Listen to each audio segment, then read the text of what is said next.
Hi everyone, it's Tanja from Tanja Kraus Horsemanship here, and I'm joining you for Wednesday Night Live. Let me just see if I can get the lighting a little better and help you out with this. I've just sat down, I'm at the Hilton. I've just come in from lectures all day, and so I didn't have a lot of time to get my camera and everything set up. So I hope you can deal with that. So tonight we're talking about motivation. We're talking about motivation in the rider, and this is a really interesting topic, and I have actually done a Monday Night Live on this before. It was my first ever Monday Night Live, was the topic of motivation. So that was probably well over 12 months ago, and I'm sure I've got some new insights to share with you. So definitely check out the original post. I know that I have reposted it on YouTube. I can see all the comments starting to come up. Please keep commenting, but I will answer you after the live because I can't actually read them. My phone, I hope that I'm not sideways because my phone is showing me that I'm upright and the comments are coming up sideways, so there's no way for me to read them. So I hope that I hope it's transmitting properly and everything is okay. If a few of you can just put a thumbs up, like using your emoji, not just you can hit the thumbs up button.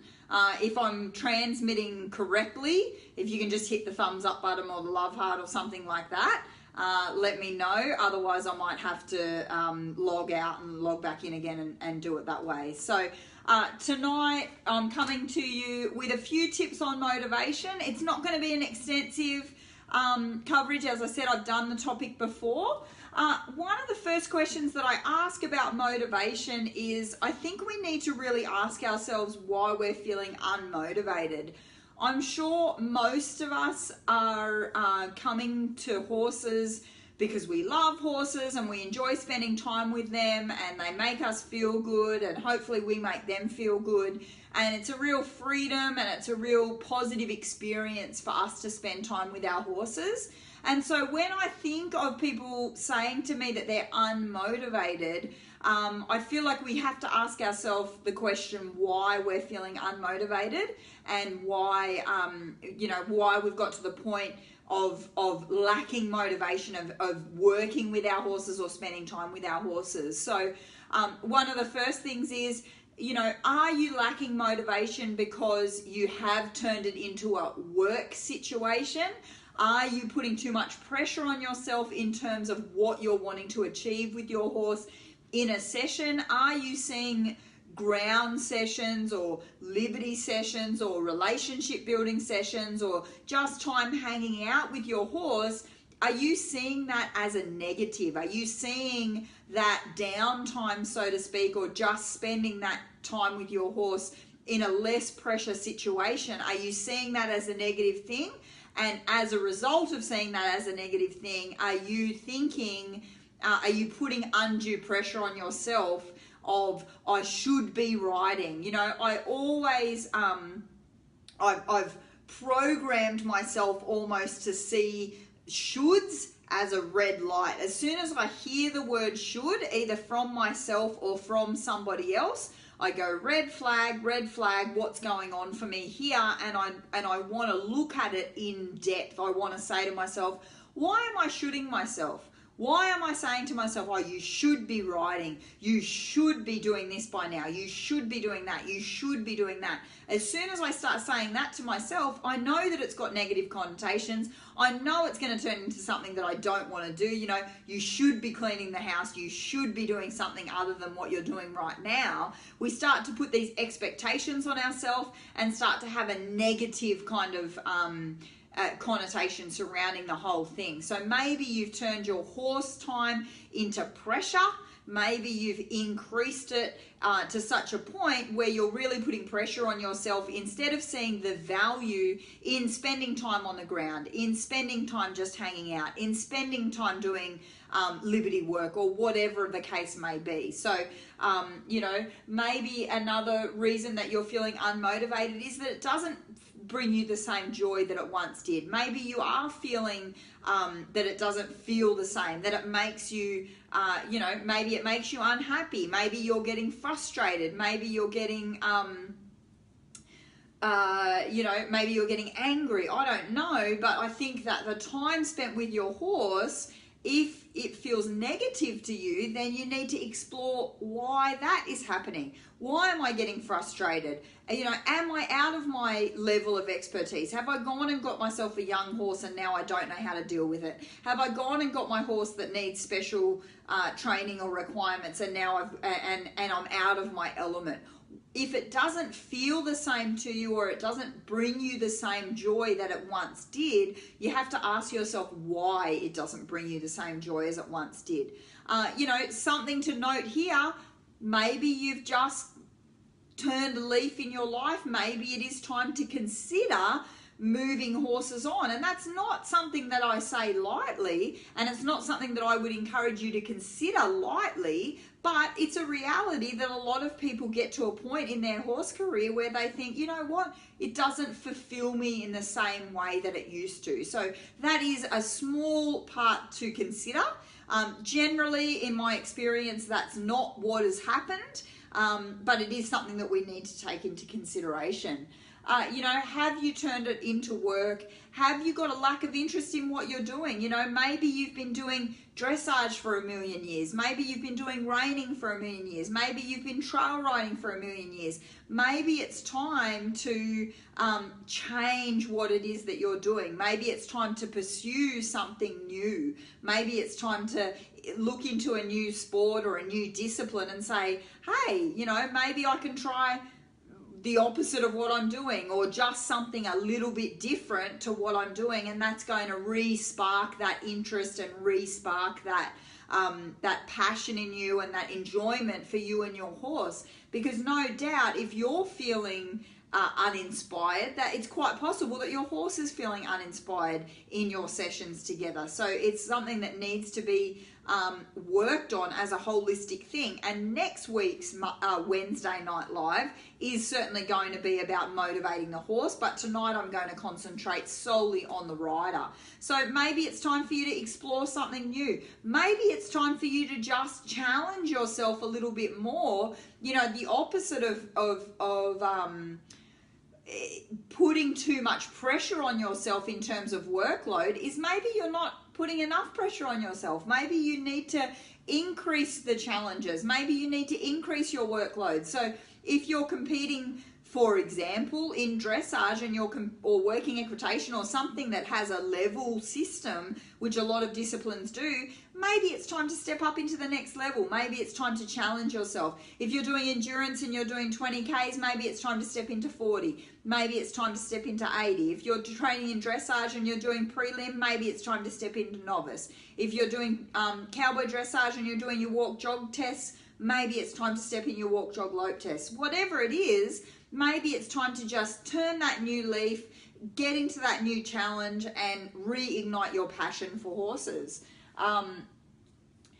I spoke about this briefly on a recent Thoughts from My Walk. Maybe you just simply lack the self-discipline required to keep you motivated. Sometimes I feel like what we do is we go, oh, I'm bored. Oh, I don't have motivation. And that's an excuse for your lack of self-discipline. You're not unmotivated. You still are passionate about horses. You still have a desire to ride your horse correctly, or you still have a desire to compete or ride the beach or do whatever it is, but you lack the self-discipline that is required to make that happen. And so when that doesn't happen, you embrace the excuse of a lack of motivation to be able to justify yourself why you're not getting up at 6 o'clock in the morning, why you're not getting up earlier or staying later or doing whatever it is that you need to do to achieve what it is that you want to achieve. Sometimes a lack of motivation, whilst it's not the best excuse in the world, we can really hold on to that, and we can really go, oh, I'm just bored. I'm just bored in my relationship. I'm just bored with my horse. I'm just bored with this. I'm just bored with that.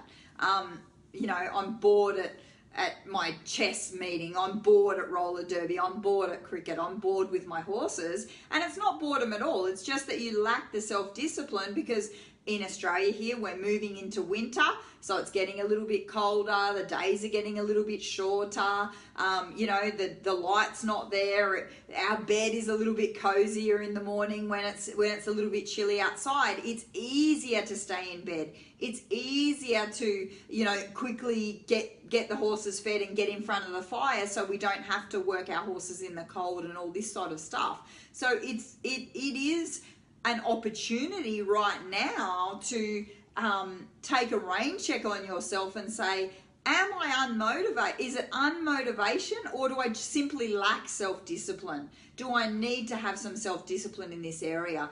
I follow a motivational speaker on Facebook and on Instagram called Eric Thomas, and I just think he's a wonderful, wonderful motivational speaker. And I'm just going to press a button because my phone's telling me that my battery's low, and I don't know if it stops filming when that error message comes up. His name's Eric Thomas, and he just has amazing, motivational speeches and things like that. And someone one day stood up in his audience and said, what do I do if I lack motivation? And he said, if I said to you that if you were here at 4 a.m. tomorrow morning, that I would give you a suitcase with $1 million in it, you would be here at 4 a.m. in the morning. And she said, yeah, I would be. And he said, you don't lack motivation. That is motivation in itself. What you lack is priorities. It's just a low priority for you to get up early to go to school or to ride your horse. But if I had $1 million for you, that priority would be quite high. And that's something that I carry with me all the time. I saw that a very long time ago, and that $1 million suitcase is something that I use as almost a litmus test to say to myself, is this a motivational issue, Tanja, or is this just a priority issue? Because if someone said to me, I'm going to be here with $1 million and you need to be here at 2 or 3 or 4 or 5 in the morning, I would move oceans to be there at 2 or 3 or 4 or 5 in the morning, because I know that the reward would be getting $1 million. So then that shines the light over here on the stuff that I'm not getting up at 2, 3, 4 and 5 in the morning. It's just a low priority for me. I'm not getting up at 2 and 3 and 4 and 5 in the morning to work with my horses, or to watch instructional DVDs, or to, wash the dishes, or to get the washing on, or to, plan my clinic for the weekend, or to, plan upcoming courses that I've got happening and all the rest of it. That's priority. That's not motivation. That motivation comes from something that we consider as a high priority. So I think that's something that we really need to consider. I've got a saying at my clinics, and that is that progress is the mother of motivation. So when we feel that we're progressing, then that's what keeps us motivated and inspired to keep on going and to keep to keep moving towards the next goal and the next goal and the next goal. And that goes for us and our horses. And as I said, next week we'll do the Wednesday night live on keeping our horses motivated. But for us, progress is the mother of motivation. So you need to find something that inspires you via progress. So you need to write yourself up a month of lesson plans, or you need to write yourself up a goal of, I'm going to go to this competition and compete at this level in this month. I'm going to go here and do this. I'm going to go for a ride on the beach in a month. I'm going to ride a 10K trail ride in a month. I'm going to ride with a group of horses in a month. Whatever it is, if you've got something to look forward to, that is going to motivate you to get up and work with your horse, or go out and work with your horse, because you've got an end goal in mind. You know that when you wake up in the morning and you say to yourself, oh, I'm a little bit cold, I'd rather roll over and go to sleep, and then you go, oh, I've got that competition in a week's time, or 2 weeks time, or in a month's time, or I told myself I was going to go to this trail ride, or I was going to go here or go there in a month's time. That's the thing that's going to get you to get up in the morning and go and do something. So that brings me to competition. I'm not a huge competitor. Obviously, I compete each year at the World Finals in Cowboy Dressage, and I'm certainly hoping that over the coming years I'll be able to spend more time competing on my own horses as my clinic schedule adjusts and changes.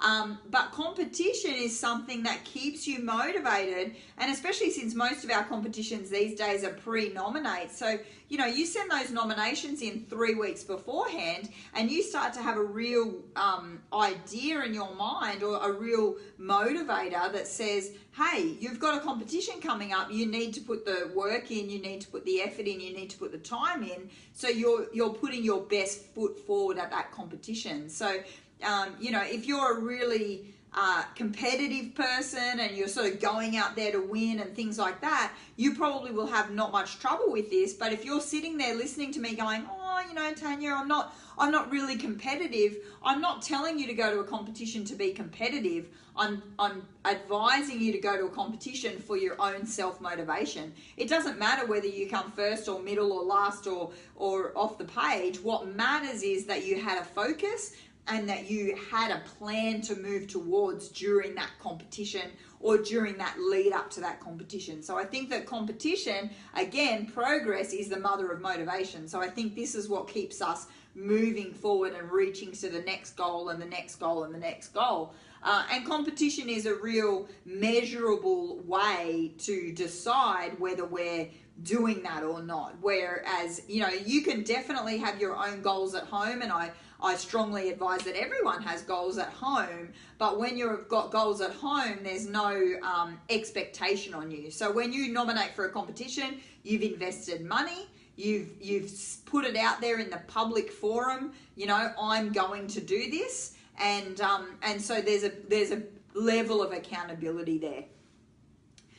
When I talk about accountability, the other thing that you can do is have riding buddies. So when you've got a riding buddy and you say, I'll meet you at the beach at 9 o'clock in the morning, or I'll meet you at the beach at 7 o'clock in the morning, or I'll meet you on the trail at this time, or I'll be there on the weekend, or I'll come up to your place and I'll ride here or there. What happens is that you have set a date, and if you cancel that date, you're letting somebody else down. So that's a really good motivator to say to you, you've made this commitment, you need to stick to the commitment. So riding with buddies and having what I would call accountability buddies is a really powerful way to motivate you and keep you inspired. And I think that meeting people I've got a lot of students that I coach around the world that have set up these small meeting groups on a weekly basis, where they might get together on the weekend or during the week at their local showground or at a friend's place or whatever,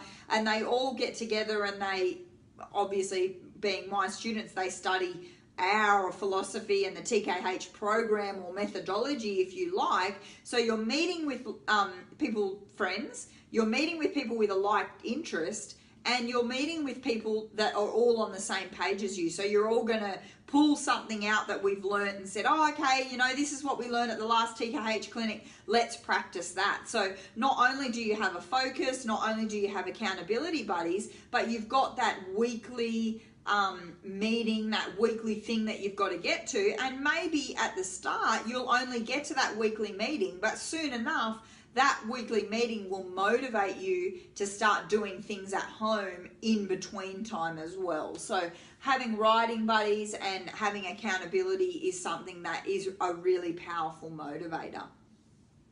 Something else that can be a powerful motivator is attending clinics or lessons. Obviously, accountability buddies, as far as it goes in terms of lessons, is that if you've booked a lesson with an instructor, cancelling is potentially going to cost you financially, and should, for the instructors watching, it should cost them financially.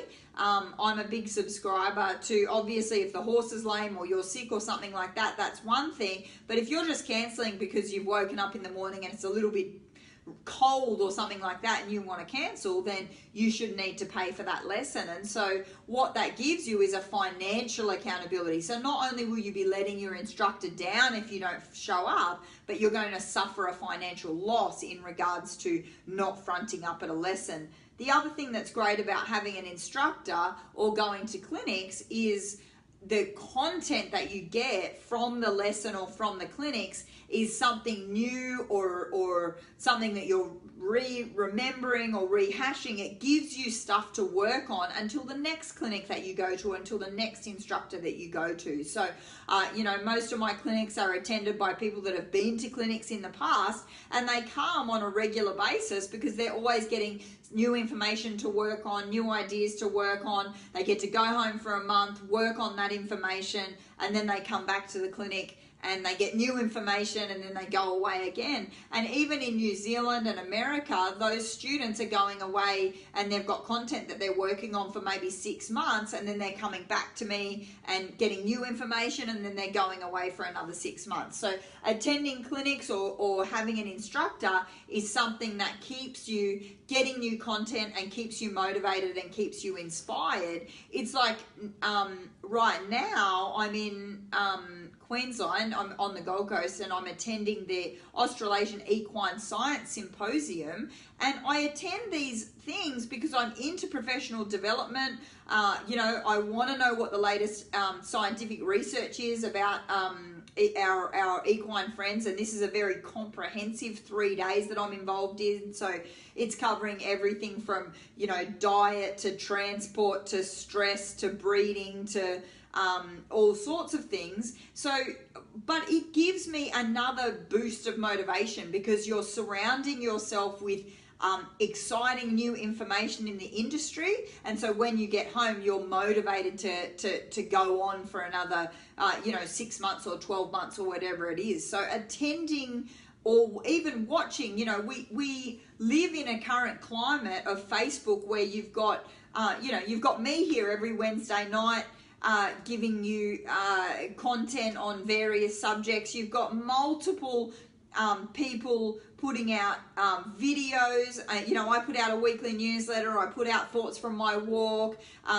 Myself alone, I'm putting out 4 or 5 pieces of content every week that is information for you, and then you compound that by all the clinicians and instructors around the world, and you guys have information on tap. So instead of reading, I not block, but I remove things from my news feed that is, all the negative stuff, all the dramatic stuff, all that. My news feed is filled with information and science and newsletters and training tips and all sorts of things, and that's the sort of useful information that I want to keep out there. So surround yourself with information that's positive and information that's keeping you motivated in regards to your horses. As we start to move beyond all of the I suppose the ways that we can stay motivated with our horses, and we've covered quite a lot of that information already tonight. Another thing is that we have an ethical responsibility to stay motivated. So what I mean by that is your horse's physical and mental health depend on you staying motivated to ride them, to interact with them, not care for them. I'm going to make the assumption that if you're watching this video and you're unmotivated at the moment, that you're still giving your horse a basic level of care, which is food, water, hoof care, worming, all that sort of thing. But I'm a passionate believer in physical interaction, physical exercise, and mental stimulation are all things that should be noted on the scale as basic levels of care. If you've got horses that are just in a small paddock and you're not riding them, and you're going out there once a day and you might chuck the bucket of feed at them and throw their rug on or something like that, you've got an ethical responsibility to interact with that animal. You've got an ethical responsibility to be stimulating to that animal and challenge them. And I don't mean challenge them in a way that's confusing or stressful, but interact with them in a way that causes them to think and get those cogs moving. So you've got a mental health responsibility to your horse to do some kind of mentally challenging work with them on a regular basis. And from a physical perspective, unless your horse is covering lots and lots of miles every day, if they're only in a small paddock or something like that, you've got an ethical responsibility to attend to that horse on a regular basis to physically make them move, which is contributing to their physical health, their hooves, their muscles, their skeletal system, their fitness, their cardiovascular health. All of those things are reliant on you, particularly if your horse is kept in a circumstance like most of the horses in this country and across the world are kept in small paddocks and often isolated from a herd situation. You've got an ethical responsibility to mentally stimulate that horse and physically promote their physical health in that horse. And finally, and probably the least of my concerns, but I'm going to put it out there so this video is reasonably comprehensive, is your financial contribution to the horse. If you've got a horse and you're already paying for their feet and their teeth and their feed and their new rugs, and perhaps you're paying agistment, or you're paying a mortgage to have a big property, or you're repairing fences, or all of the financial responsibilities that come with owning a horse and giving it the base level of care, financially that could be a motivator. You could use that as motivation to say, you know what, I'm already spending X amount of dollars per week on looking after and having this horse. So at a basic level, financially, I've got a responsibility to myself to make a decision, to motivate myself to get out there and actually work with my horse and do things with my horse. Otherwise, why am I spending all this money every week on the basic level of care? I may as well sell the horse and go and buy myself a dog or something like that, which is easier and less financially of a burden to take care of. So, that, as I said, that's the least of my worries, but for some of us that's going to be a motivator, thinking about all the money we're spending on our horses and we're not getting the enjoyment. So I hope that helped in regards to motivating you in regards to your horses, yourself rather, your own motivation in riding your horse. Next week I will cover motivation in the horse and some of the things that we can do to help keep the horse motivated during riding sessions and things like that. So I hope everyone had a great day. I certainly have. I've been here in Queensland. We had 17, I think, sessions today at the Australian Equine Science Symposium. Absolutely fantastic day. 17 sessions of the latest research, the latest studies, and the results of those studies. So I'm having a great time. I've got 2 days to go, and no doubt I'll check in with you guys over the next couple of days in regards to what I'm learning. And thank you so much for watching. As I said, I can't read all the comments, but I definitely will once I finish this video. I really appreciate your time tonight, and I think the Wednesday night is a really good time slot. I hope everyone's having a great week, and I will talk to you all soon. Bye.